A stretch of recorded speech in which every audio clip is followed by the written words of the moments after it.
এই মুভিটি হয়তো অনেকেই দেখেছেন, তারপরেও এটা এমন একটি গল্প যেটা বারবার দেখতে মন চাইবে। মুভির শুরুতে আমরা স্কাই নামের এক অসাধারণ শেফ বা রাঁধুনিকে দেখতে পাই। স্কাইয়ের রান্না এত বেশি টেস্টি হয় যে দূর দূরান্ত থেকেও তার রান্না খাওয়ার জন্য মানুষজন ভিড় জমায়। অধীর আগ্রহে লাইন ধরে কাস্টমাররা তার রান্না খাওয়ার জন্য অপেক্ষা করতে থাকে। তার রেস্টুরেন্ট এত বেশি জনপ্রিয় ছিল যে প্রায় সময় মিডিয়ার লোকজন তাদের ইন্টারভিউ নিতে চলে আসতো। স্কাই মূলত পুরনো দিনের রন্ধন প্রণালী ব্যবহার করে থাকে, যা তার খাবারকে আরও সুস্বাদু করে তোলে। তার কাটিং স্কিল এবং রান্নার কৌশল দেখে সবাই অবাক হয়ে যেত। তবে এত ভালো শেফ হওয়ার পেছনে তার একটি হৃদয় বিদারক অতীত রয়েছে, যা আমাদেরকে ফ্ল্যাশব্যাকের মাধ্যমে দেখানো হয়। সে ছোটবেলা থেকেই রান্নায় আগ্রহী ছিল, আর তার বাবা ছিল খুবই ভালো একজন রাঁধুনি। স্কাইয়ের বয়স যখন মাত্র 10 বছর, তখন থেকেই তার বাবা মিস্টার কো তাকে অনেক বকাঝকা করত। বলতো, তুমি এত বড় হয়ে গিয়েছো কিন্তু এখনো নুডলস রান্না করতে পারো না, তুমি কখনো শেফ হতে পারবে না। এক রাতে মিস্টার কো স্কাইকে রেখে চলে যায় তার কুকিং ক্যারিয়ার তৈরি করার জন্য। স্কাই তার বাবার জন্য অনেক দিন যাবৎ অপেক্ষা করলেও তার বাবা কখনোই তাকে নিতে আসেনি। এই জন্য স্কাই সে সময় ভীষণ কষ্ট পেয়েছিল এবং প্রতিজ্ঞাবদ্ধ হয়েছিল একদিন সবচেয়ে সেরা রাঁধুনি হবে। তবে স্কাইয়ের বাবা মিস্টার কো বর্তমানে চায়নার একজন অনেক বড় মাস্টার শেফ। প্রচুর নাম ডাক এবং সম্মান রয়েছে তাকে চায়নার গড অফ কুকিং নামেও ডাকা হয়। কিন্তু এত বছর হয়ে গেলেও স্কাইয়ের বাবা কাউকে বলেনি যে তার একটি ছেলে সন্তান রয়েছে। মূলত এই কারণেই স্কাই তার বাবাকে ঘৃণা করে। মিডিয়ার লোকজন তার রান্নার প্রতিবেদন তৈরি করার পর যখন খাবার টেস্ট করে দেখতে চায়, তখন স্কাই তাদেরকে বলে, আমার কাছে সব কাস্টমারই এক, তাই খাবার খেতে হলে আপনাদেরকে লাইনে দাঁড়াতে হবে। এরপর একজন প্রভাবশালী লোক লাইন ভেঙে রেস্টুরেন্টে ঢুকে পড়ে। স্কাই তাকে বলে লাইনে দাঁড়াতে। এই শুনে সে রেগে গিয়ে বলে, সংস্কারের জন্য কয়েক মাসের মধ্যেই তোমাদের এই বিল্ডিংটা ভেঙে ফেলা হবে, তখন তোমাদেরকে এখান থেকে তাড়িয়ে দিব। এই শুনে স্কাই তাকে রেস্টুরেন্ট থেকে বের করে দেয়। অপরদিকে দেখানো হয় পল নামের একজন ফেমাস হ্যান্ডসাম রাঁধুনিকে। পল শুধুমাত্র নামি দামি এবং রয়্যাল ফ্যামিলির জন্যই রান্না করে থাকে। পলের একটি গার্লফ্রেন্ডও রয়েছে যার নাম মায়ো। সে হচ্ছে পলের অ্যাসিস্ট্যান্ট রাঁধুনি। পলের রান্না করা খাবার খেয়ে ফ্রান্সের রয়্যাল ফ্যামিলির লোকজন খুব ইমপ্রেসড হয়। এরপর পলকে ফ্রান্সের একটি বড় কোম্পানি তাদের চিফ শেফ হিসেবে নিয়োগ দিতে চাইলে পল সেই অফার রিজেক্ট করে দেয়, কারণ পল তার বাবার স্বপ্ন পূরণ করতে চায়নায় নিজ উদ্যোগে একটি রেস্টুরেন্ট খুলবে। এরপর দেখানো হয় পল চায়নায় ফিরে এসেছে। সে একটি মাছের বাজারে যায়। সেখানে এক দোকানে গিয়ে সবথেকে বড় মাছটি তাকে দিতে বলে, কিন্তু দোকানদার জানায় তার কাছে বড় মাছ নেই। কিছুক্ষণ পর স্কাই সেই দোকানে আসলে দোকানদার স্কাইকে বড় একটি মাছ বের করে দেয়। এই দেখে পল প্রচণ্ড রেগে যায়। আসলে স্কাই ছিল সেই দোকানের রেগুলার কাস্টমার, এই জন্যে দোকানদার পলকে মিথ্যা বলেছিল। যখন দোকানদার মাছটি স্কাইকে দিয়ে দেয়, তখন পল তাকে বাধা দেয়। এই দেখে দোকানদার মাছটি মাঝ বরাবর অর্ধেক করে দুজনকে দিয়ে দেয়। এরপর দেখানো হয় অনেক বড় করে পলের রেস্টুরেন্টের ওপেনিং হচ্ছে। কাস্টমাররা আকর্ষিত হয়ে পলের রেস্টুরেন্টের ভিতরে ঢুকছে।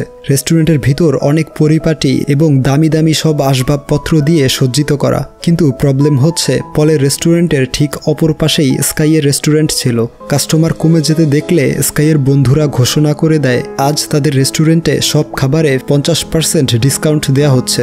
অফারটি পেয়ে সব কাস্টমার স্কাইয়ের রেস্টুরেন্টের দিকে ঝুঁকে। বিষয়টি পলের পছন্দ হয় না। পলের লোকজন এবং স্কাইদের মধ্যে ঝগড়া শুরু হয়। এরপর পল এবং স্কাই যখন মুখোমুখি হয়, তখন আশেপাশের মানুষজন বলে ওঠে দুজনের মধ্যে একটি কুকিং কম্পিটিশন করা হোক। প্রথমে দুজন রাজি না হলেও সকলের জোরাজুরি এবং পুরনো ক্ষোভ থেকে কম্পিটিশন করতে রাজি হয়ে যায়। রাস্তার মধ্যেই তাদের ফিশ কাটিং প্রতিযোগিতা শুরু হয়। প্রথমে পল তার কুল মুভস দেখাতে শুরু করে। খুব নিখুঁতভাবে একটি একটি করে মাছের কাঁটা বের করে নেয়। কাঁটা বের করে মাছটি স্কাইয়ের দিকে ছুড়ে দেয়।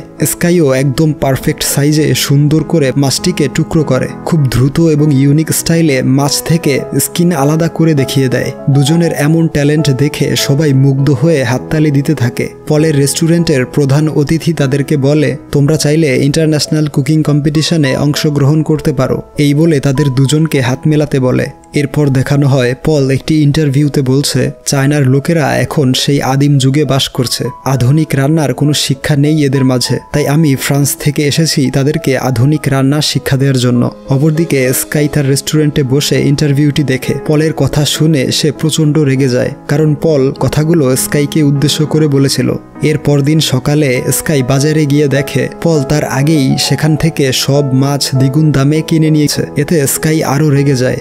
এরপর দেখানো হয় স্কাই এবং পলকে কুকিং কম্পিটিশনের জন্য সিলেক্ট করা হয়েছে। তাদের দুজনের মধ্যে যে জয়ী হবে তাকে ইন্টারন্যাশনাল কুকিং কম্পিটিশনে পাঠানো হবে, আর সেখানে ফাইনাল রাউন্ডে মিস্টার কোয়ের সাথে লড়াই করতে হবে। স্কাই যখন জানতে পারে ফাইনালে তার বাবার বিপক্ষে প্রতিযোগিতা করতে হবে, তখন তার মুখ কালচে হয়ে যায়, কারণ এখনও স্কাই তার বাবাকে মন থেকে প্রচণ্ড ঘৃণা করে। স্কাইয়ের বন্ধুরা সবাই খুশিতে আনন্দ উল্লাস করতে থাকে, কিন্তু তারা এটা জানতো না যে মিস্টার কো হচ্ছে স্কাইয়ের বাবা। অপরদিকে দেখানো হয় একটি ইন্টারভিউতে মিস্টার কোয়ের কাছে স্কাইয়ের সম্পর্কে জিজ্ঞেস করা হচ্ছে, কারণ তাদের দুজনের সারনেম এক ছিল এবং তাদের চেহারারও মিল রয়েছে। এই প্রশ্ন শুনে মিস্টার কো অনেক রেগে যায় আর বলে, আমার কোনো ছেলে নেই। তার পরদিন পলের গার্লফ্রেন্ড এসে স্কাইকে তাদের রেস্টুরেন্টে ডিনার করার জন্য ইনভাইট করে। স্কাই ইনভাইটেশন অ্যাকসেপ্ট করে এবং তার বান্ধবীকে নিয়ে পলের রেস্টুরেন্টে খাবার খেতে চলে আসে। কিন্তু এখানে পলের বদলে মায়ও তাদের খাবার পরিবেশন করছিল। স্কাইকে সে দুটো ডিশ খেতে দেয়, একটি ছিল ডিমের এবং অন্যটি গাছ এবং মাশরুমের মতন দেখতে কোনো একটি খাবার। ডিমটা ছিল খুবই টেস্টি এবং গাছের মতো দেখতে খাবারটি ছিল খুবই অত্যাধুনিক একটি ডিশ, যার মধ্যে পানি দিলে খাবারটি উপরের দিকে উঠে আসে। মায়ও তাদেরকে বলে, তোমরা হয়তো এই ধরনের খাবার আগে কখনো দেখোনি, এটি হচ্ছে পলের স্পেশাল একটি ডিশ, যার জন্য সে পুরস্কার পেয়েছিল। এসব শুনে স্কাই কিচেনে গিয়ে পলের ওপর রাগ দেখাতে থাকে আর বলে, তুমি কি এটা প্রমাণ করতে চাইছো যে তুমি আমার থেকে ভালো শেফ? এর উত্তরে পল কিছু না বলে স্কাইকে একটি ডিশ রান্না করে খাওয়াতে বলে। স্কাই রাজি হয়ে যায় এবং পলের কিচেনের মধ্যেই একটি ডিশ ট্র্যাডিশনাল ওয়েতে তৈরি করে, কিন্তু পল সেই সেম ডিশ স্কাইয়ের থেকেও অনেক কম সময়ে আধুনিকভাবে তৈরি করে স্কাইয়ের সামনে তুলে ধরে। স্কাই পলের রান্না করা ডিশটির গ্রান নিয়েই বুঝতে পারে পল অনেক ভালো রান্না করেছে। সে কিছু না বলেই চলে যায়। সে যাওয়ার পর পল স্কাইয়ের ডিশ টেস্ট করে মুগ্ধ হয়ে যায়। স্কাই তার রেস্টুরেন্টে ফিরে মন খারাপ করে বসেছিল এবং তার বাবার বলে যাওয়া শেষ কথাগুলো মনে করছিল, যখন তার বাবা বলেছিল, তোমার মধ্যে শেফ হওয়ার কোনো যোগ্যতাই নেই। অপরদিকে স্কাইয়ের বাবা তার বন্ধু মিস্টার হংয়ের সাথে দেখা করে। মিস্টার হংয়ের কাছেই সে স্কাইকে ছোটবেলায় রেখে গিয়েছিল। মিস্টার হং একজন রাঁধুনি যে স্কাইকে বড় করে তুলেছে এবং রান্না করা শিখিয়েছে। স্কাইয়ের বাবা বলে সে স্কাইকে দেখতে চায়, তাই সে তাকে ফোন করে আসতে বলে। স্কাই সেখানে এসে তার বাবাকে দেখতে পায়। এত বছর পর সরাসরি তার বাবাকে দেখতে পেয়ে স্কাই শকড হয়ে যায়। মিস্টার কো স্কাইয়ের খোঁজ খবর নিতে শুরু করে, কিন্তু স্কাই তাকে থামিয়ে দিয়ে বলে, আমি আপনার ছেলে নই, ইন্টারভিউতে এমনটাই বলেছিলেন তাই না? মিস্টার কো স্কাইকে বলে, আমাকে দেখো, আমি একজন সফল ব্যক্তি, আমি দুবার বিশ্বসেরা রাঁধুনির পুরস্কার পেয়েছি, কিন্তু তুমি হলে একটি পুরাতন গলির সামান্য একজন রাঁধুনি, এর বেশি কিছু নও, তাই আগে নিজেকে প্রমাণ করো। এই শুনে স্কাই রেগে গিয়ে বলে, আমি নিজেকে প্রমাণ করব। সফল হতে হলে নিষ্ঠুর হতে হয় না, সফল হয়ে গেলে অহংকারী হতে হয় না, এবং সেই পুরাতন গলির সামান্য একজন রাঁধুনি হবে বিশ্বসেরা। এই বলে সে চলে যায়। এরপর সেই কুকিং কম্পিটিশন শুরু হয়। বিচারকরা উপস্থিত হয়েছে সব থেকে ভালো শেফকে বেছে নেওয়ার জন্য। এখানে আমরা স্কাইয়ের বন্ধুদেরকেও দেখতে পাই, যারা স্কাইয়ের জন্য চিয়ার আপ করছিল। প্রথমে আমরা স্কাইকে রান্না করতে দেখি। স্কাই একটি চিকেনের চামড়া না কেটেই মাংস আলাদা করার টেকনিক দেখায়, যেটা দেখে সব অডিয়েন্স এবং বিচারকরা অবাক হয়ে যায়। এরপর সে নিজস্ব স্টাইলে রান্না করতে থাকে। অপরদিকে পল আধুনিক স্টাইলে রান্না করছিল এবং পল খুবই অল্প সময়ে একটি সুইট ডিশ তৈরি করে ফেলে। নির্দিষ্ট সময়ের আগেই রান্না কমপ্লিট করে তার ডিশ বিচারকদের সামনে প্রেজেন্ট করে। অন্যদিকে স্কাই তার পুরনো স্টাইলে রান্না করছিল, বিধায় তার প্রতিযোগিতার সম্পূর্ণ সময় প্রয়োজন পড়ে। এরপর বিচারকরা তাদের খাবার টেস্ট করে। দুজনের খাবারই সমান টেস্টি ছিল, আর রেজাল্ট দেয়া হলে দেখা যায় দুজনই সমান নম্বর পেয়েছে, কিন্তু যে কোনো একজনকে জয়ী ঘোষণা করতে হবে। একজন বিচারক স্টেজে উঠে বলে, রান্না হলো একটি আর্ট, আর এই কাজটি নির্দিষ্ট সময়ের মধ্যে করতে হয়। যেহেতু পল সময়ের আগেই ডিশটি তৈরি করেছিল, তাই পলকে জয়ী ঘোষণা করা হলো। এই শুনে স্কাইয়ের মন ভেঙে যায়। সে প্রচণ্ড কষ্ট পেয়ে সেখান থেকে চলে আসে। আর এই অনুষ্ঠানটি মিস্টার কো বাসায় বসে দেখছিল। কম্পিটিশন হেরে যাওয়ায় স্কাই এতটাই ভেঙে পড়ে যে কয়েকদিন যাবৎ সে বাড়ি ফিরে যায় না। সমস্ত কাজকর্ম ফেলে কয়েকদিন ভিডিও গেম খেলে সময় কাটায়। একদিন মিস্টার হং তার কাছে আসে। সে স্কাইয়ের সাথে ভিডিও গেম খেলতে শুরু করে। স্কাই গেমটা জিতে যায়। তখন মিস্টার হং বলে, জয়ী হওয়া কিংবা হেরে যাওয়া এটি একটি সাধারণ ঘটনা। হেরে যাওয়া মানে এই নয় যে তুমি আর কখনোই জিততে পারবে না, তোমাকে পরবর্তীতে জেতার জন্য প্রস্তুত হতে হবে। মিস্টার হং এর কাছ থেকে আমরা জানতে পারি স্কাইয়ের রেস্টুরেন্টের মালিক হচ্ছেন মিস্টার হং, এবং সেই রেস্টুরেন্টের সবাইকে তিনি রাস্তা থেকে তুলে এনেছেন। তিনি তাদেরকে এত বেশি ভালোবাসেন যে তাদের কথা চিন্তা করে তিনি বিয়ে করেননি। এরপর দেখানো হয় পল এবং তার পার্টনাররা তার আনন্দের মুহূর্তটা সেলিব্রেট করছে, কিন্তু কিছুক্ষণের মধ্যেই পলের পার্টনার তাকে এমন একটি কথা শোনায় যেটা শুনে পল একদম হতাশ হয়ে যায়। তারা বলে কুকিং কম্পিটিশনের পরবর্তী রাউন্ড থেকে এক দলে 2 জন করে কন্টেস্ট্যান্ট থাকবে, তাই তোমার বদলে মায়ো হবে প্রধান শেফ আর তুমি হবে তার অ্যাসিস্ট্যান্ট, কারণ সে খুবই সুন্দরী এবং আকর্ষণীয়, যার ফলে আমাদের রেস্টুরেন্ট আরও বেশি পরিচিতি লাভ করবে। কিন্তু পল তাদেরকে বলে মায়ো আমার অ্যাসিস্ট্যান্ট মাত্র, কম্পিটিশনে অংশগ্রহণ করার মতো দক্ষতা তার হয়ে ওঠেনি। ঠিক সে সময় মায়ো 2টো স্যুপ নিয়ে এসে পলের সামনে দেয় আর বলে এই 2টো স্যুপ টেস্ট করে বলো যে কোনটায় লবণ বেশি হয়েছে। এই শুনে পল হতবাক হয়ে যায়, কারণ সে বুঝতে পেরে গিয়েছে তার সিক্রেট রিভিল করে দিয়েছে মায়ো, আর সেটা হলো পল রান্নায় দক্ষ হলেও তার স্বাদ নেয়ার ক্ষমতা নেই, অর্থাৎ খাবারটি নোনতা নাকি মিষ্টি এই বিষয়টি পল বুঝতে পারে না। মায়ো বলে যে ব্যক্তি স্বাদ অনুভব করতে পারে না তার শেফ হওয়ার যোগ্যতা নেই। এরপর তারা পলের রেসিপির বইটিও নিয়ে নেয় এবং বলে এই বইয়ের মাধ্যমে যে কেউ তোমার মতো রান্না করতে পারবে, তাই তোমাকে আমাদের প্রয়োজন নেই। তার আরেকজন পার্টনার বলে মায়োর সাথে আমার রিলেশন চলছে, আমরা একে অপরকে পছন্দ করি। মায়ো বলে তুমি কি ভেবেছিলে শুধুমাত্র তোমাকে ভালোবাসি বলে এতদিন তোমার সাথে ছিলাম? আসলে আমি সবসময় ইন্টারন্যাশনাল পরিচিতি পেতে চাইছিলাম, আর এখন সেই সুযোগ পেয়েছি। পল মায়োর এসব কথা শুনে ভীষণ কষ্ট পায়, কান্না করতে করতে সেখান থেকে চলে আসে। রাস্তার ধারে বসে পল একের পর এক ড্রিঙ্কস করে যাচ্ছিল, আর সেখান দিয়ে যাওয়ার সময় স্কাই তাকে দেখতে পায়। স্কাই জিজ্ঞেস করে আমি না হয় কম্পিটিশনে হেরেছি, কিন্তু তুমি তো হেরে যাওনি, তাহলে এভাবে কষ্ট প্রকাশ করছো কেন? পল তাকে সকল সত্য ঘটনা আর তার সিক্রেট বলে দেয় যে তার স্বাদ নেয়ার ক্ষমতা নেই এবং তার পার্টনাররা তার সাথে বেইমানি করেছে। পল সেখানে থাকা মিস্টার কোয়ের একটি পোস্টার দেখিয়ে বলে এই লোকটি আমার আইডল, একদিন ওনার মতো মাস্টার শেফ হতে চাই। এসব শুনে স্কাই তার সিক্রেট পলের সাথে শেয়ার করে আর বলে ছবির এই লোকটি তার বাবা। পল প্রথমে বিশ্বাস করতে না চাইলেও স্কাই সব ঘটনা খুলে বললে পল বিশ্বাস করে নেয়। স্কাই আরও বলে এই লোকটি খুব সেলফিশ একজন মানুষ, আমি চাই একটি বড় কম্পিটিশন জিততে এবং এই লোকটিকে দেখিয়ে দিতে চাই। এরপর তারা দুজন মিস্টার কোয়ের পোস্টারে কাচের বোতল ছুঁড়ে তাদের ডিপ্রেশন দূর করার চেষ্টা করে, আর এভাবে দুজনের মধ্যে ভালো বন্ধুত্ব হয়ে যায়। ওইদিকে পলের পার্টনাররা স্কাইয়ের রেস্টুরেন্টে যায়। আমরা বুঝতে পারি তারা গল্পের শুরুতে দেখানো সে প্রভাবশালী লোকটির সাথে এক হয়ে স্কাইয়ের রেস্টুরেন্টটি কিনে ফেলেছে। তারা মিস্টার হংকে বলে যত দ্রুত সম্ভব এখান থেকে চলে যেতে, কারণ খুব শীঘ্রই এই রেস্টুরেন্টটা ভেঙে এখানে নতুন বিল্ডিং তৈরি করা হবে। এসব শুনে সবাই তাদের উপর প্রচণ্ড রেগেছিল। তখনই স্কাই এবং পল সেখানে চলে আসে। পল তার পার্টনারকে দেখে বলে আমি সিদ্ধান্ত নিয়েছি যে কম্পিটিশনের পরবর্তী রাউন্ডে মায়োকে আমার সাথে নিব না, আমার পার্টনার হবে স্কাই। এই শুনে তারা পলকে বলে আমাদের কথা মতো কাজ না করলে আমরা তোমার ক্যারিয়ার ধ্বংস করে দিব।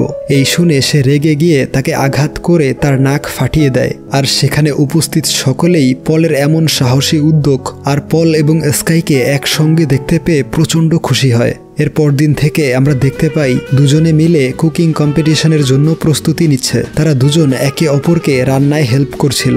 স্কাই তার ট্রেডিশনাল রন্ধন শিল্প পলকে শিখিয়ে দিচ্ছিল, আর পল তার আধুনিক রান্না শিখিয়ে দেয় স্কাইকে। এছাড়াও স্কাই পলকে এটাও শিখাতে থাকে যে কিভাবে খাবারের স্বাদ নিতে হয়। মিস্টার হংও তাদেরকে সাহায্য করছিল। সে একটি বাদামকে উড়ন্ত অবস্থায় 2 টুকরো করে ফেলে। এই দেখে সবাই অবাক হয়ে যায়, আর এভাবেই তাদের মাঝে ভালো একটি বন্ডিং তৈরি হয়। এরপর দেখানো হয় ইন্টারন্যাশনাল কুকিং কম্পিটিশন শুরু হচ্ছে। এখানে অন্যান্য দেশ থেকে নামি দামি সব রন্ধন শিল্পীরা এসেছিল প্রতিযোগী হিসেবে। প্রতিযোগিতা স্টার্ট হলে সবাই যে যার স্টাইলে রান্না করতে শুরু করে। সেখানে মায়োকেও দেখা যায়। এরপর নির্দিষ্ট সময়ের মধ্যে রান্না করে বিচারকদের সামনে উপস্থাপন করে। তারা খাবার টেস্ট করতে থাকে। রেজাল্ট দেয়া হলে দেখা যায় স্কাই এবং পল সবাইকে হারিয়ে ফাইনাল রাউন্ডের জন্য সিলেক্ট হয়েছে। এটা শুনে দুজনেই আনন্দে আত্মহারা হয়ে যায়, আর বিচারকরাও তাদের দুজনের খাবার খেয়ে মুগ্ধ হয়ে গিয়েছিল। তারা এটাও বলে স্কাই এবং পল যে ডিশ তৈরি করেছে সেটা পৃথিবীতে অনেক কম সংখ্যক মানুষই সঠিকভাবে তৈরি করতে পারে।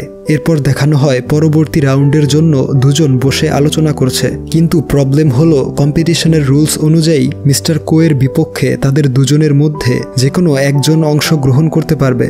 স্কাই পলকে বলে, আমার সম্পূর্ণ আস্থা আছে তোমার উপরে, আমি জানি তুমি মিস্টার কোকে হারাতে পারবে। কিন্তু পল জানায় কম্পিটিশনের নেক্সট ধাপে সে নয়, বরং স্কাই রান্না করবে, কারণ স্কাইয়ের উচিত তার বাবার মুখোমুখি হয়ে তাকে দেখিয়ে দেয়া যে গলি থেকে উঠে আসা এক সাধারণ রাঁধুনিও বিশ্বসেরা হতে পারে। পল আরও বলে, স্বাদ গ্রহণের অনুভূতি ছাড়া সে যে এতদূর পর্যন্ত আসতে পেরেছে এটাই তার জন্য অনেক বড় প্রাপ্তি। স্কাইকে পল অনেক উৎসাহ দিতে থাকে, আর স্কাইও রাজি হয়ে যায় ফাইনাল রাউন্ডে যাওয়ার জন্য। এরপর সেই দিনটি চলে আসে যেদিন স্কাই তার বাবার সামনে দাঁড়িয়ে প্রতিযোগিতা করবে। এই রাউন্ডের রুলস ছিল 1 ঘন্টার মধ্যে তারা দুজন নিজের ইচ্ছা মতো যে কোনো ডিশ তৈরি করতে পারবে। মিস্টার কো রান্না শুরু করে দেয়, কিন্তু স্কাই এক জায়গায় স্থির হয়ে দাঁড়িয়েছিল।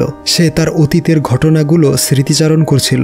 আসলে ছোটবেলায় তাকে তার বাবা ছেড়ে যাওয়ার পর এলাকার ছেলেরা অনেক বিরক্ত করত, আর তখন তার বন্ধুরা তাকে বাঁচিয়ে নিত। স্কাই এসব ভাবছিল, আর তখনই মিস্টার কো স্কাইকে দাঁড়িয়ে থাকতে দেখে তার মুখে পানি ছুঁড়ে মারে আর বলে, দাঁড়িয়ে স্বপ্ন না দেখে রান্না শুরু করো, তুমি কি করতে পারো আমি দেখতে চাই।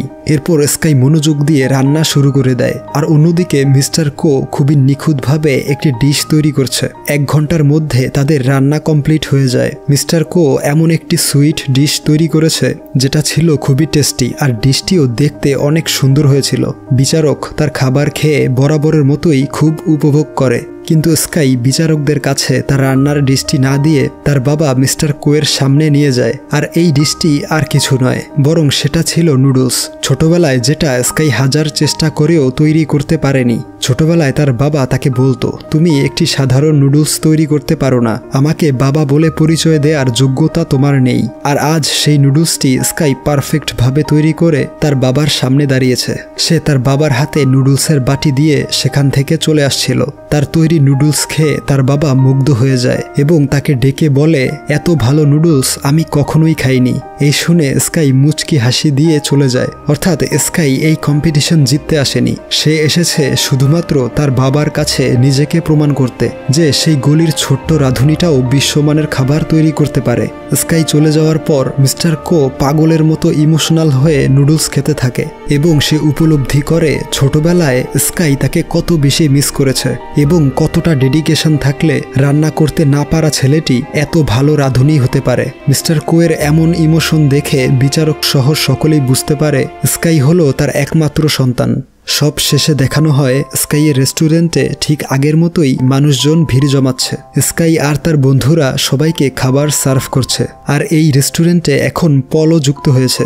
এরপর মিস্টার হং উঠে দাঁড়িয়ে সবার উদ্দেশ্যে বলে, আমাদের এই হোটেলটির 30 বছর পূর্ণ হয়েছে। সবার আস্থা এবং বিশ্বাসের সাথে আমরা 30 বছর অতিক্রম করেছি। সব সময় আমাদের লক্ষ্য একটাই ছিল যে আপনাদের কম মূল্যে সুস্বাদু খাবার খাওয়ানো। আর সরকার এই বিল্ডিংটা ভাঙার অনুমতি দেয়নি এবং আমরা তাদের কাছ থেকে এই জায়গাটা কিনে নিয়েছি, তাই ভবিষ্যতেও এমন খাবার আপনাদের উপহার দিয়ে যাব। তার কথা শুনে সবাই খুব খুশি হয়, আর এখানেই এই অসাধারণ মুভিটির সমাপ্তি হয়।